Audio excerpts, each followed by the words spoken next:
Hello mga best friend! Another day, another cravings na naman. Hinding-hindi nga mapipigilan ng init ng panahon ang pagluluto natin ngayon. Kaya naman kahit katirikan ng araw ay niyaya ko ang aking kapatid na pumunta sa palengke para makabili ng mga gagamitin natin sa ating lulutuin ngayon. Kaya kung makikita nyo, sobrang excited yarn kasi ang lulutuin natin ngayon ay whole fried chicken. O, diba? Kaya naman pati ako sobrang excited na magluto ngayon. Kaya tara, luto tayo! At dahil nga hindi matalas ang kutsilyo natin sa bahay, in-explain ko kay nanay kung paano ang gagawin do sa ating isang buong manok. Medyo loading pa nga tayo diyan dahil hindi natin ma-explain kay nanay kung ano ba talaga ang gagawin natin do sa manok. Bastang sinabi ko na lang ay yung butterfly po. At ayun, buti naman naintindihan ako ni nanay. At ngayon naman ay bumibili tayo ng ilang sangkap para sa mga pampalasa na gagamitin natin mamaya.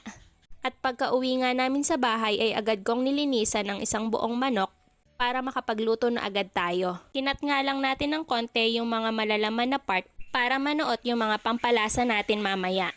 After ko nga mahugasan ng ayos ay ire-ready ko muna ang mga gagamitin natin sa pag-marinate sa ating manok.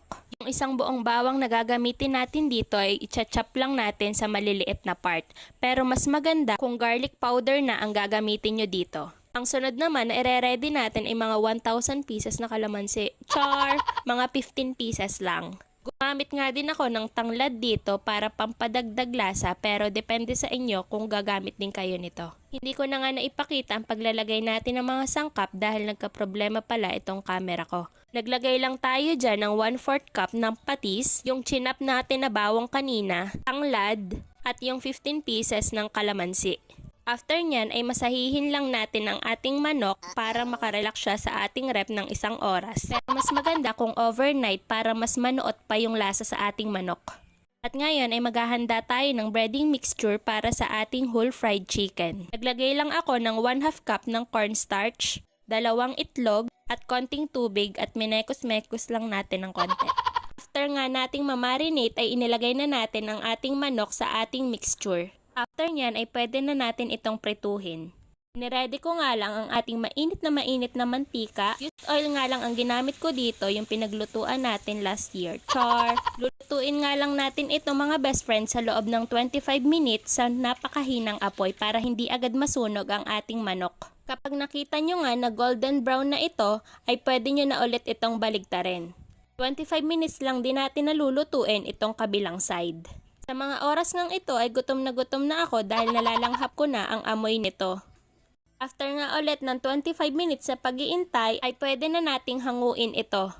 At sa wakas nga mga best friend, ito na ang ating whole fried chicken. Dahil nga hindi ko na kayang tiisin ang aking gutom ay kakainin na natin ito. At sa sobrang excited nga, ayan kinikilig-kilig pa ako. Nagready nga pala ako kanina ng 2 sausawan. Tuwang-tuwa ako dyan dahil hindi ko in-expect na sobrang lambot ng manok na ito. Itikman muna natin kapag mang tumas ang sausawan. Talagang mapapapikit at mapapaseo ka na lang. Baka magtataka kayo kung bakit may toyo, mas gusto ko talaga na ito ang sausawan kapag mga ganitong klaseng luto ng manok. Kaya mga best friends, sinasabi ko sa inyo, itry nyo na rin magluto ng ganito. Sobrang sulit. Siyempre, hindi rin kayo mabibitin. O ay siya, hanggang sa mga susunod na katakawan ulit mga best friend. At uubusin ko na muna itong isang buong manok na ito. Char! Ay siya, mag-iingat kayo palagi. Bye!